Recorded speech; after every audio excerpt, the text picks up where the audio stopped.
Doctor Mohammad Yunus কোন ক্ষমতা বলে এই আদেশটা জারি করবে? কন্টেন্ট অফ কনসেনসাস নিয়ে কিন্তু একটা পর্যায়ে পৌঁছাইছে আমাদের।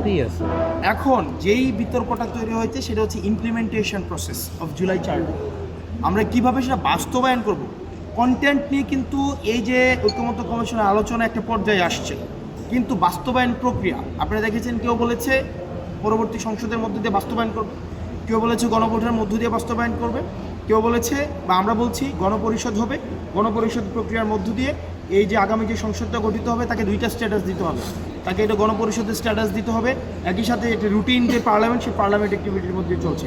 মূলত এখন সংকটের জায়গাটা হচ্ছে সেটি, এবং আমরা এখন একটা গণভোটের যে বিষয়টি, গণভোট একটা অর্ডার হবে, আলোচনা যেটি নিয়ে হচ্ছে না বা যেটি হওয়া প্রয়োজন, যে টেকনিক্যাল বিষয়টা যেটি আলোচনা হওয়া প্রয়োজন সেটি হচ্ছে এটার অর্ডার জারি করতে হবে, অধ্যাদেশ জারি করা যাবে, সেটা কি কোনো আপনার কোনো প্রজ্ঞাপন জারি করা যাবে না, কি জারি, একটা অর্ডার জারি করতে হবে, আদেশ।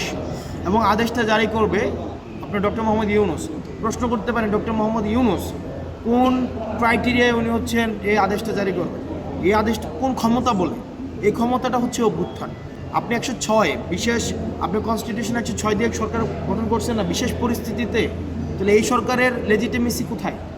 ঠিক একইভাবে এই অভ্যুত্থানের লেজিটিমেসির কারণে ডক্টর মোহাম্মদ ইউনূস এই অর্ডারটা জারি করতে হবে, আলোচনা যেটা হওয়া উচিত।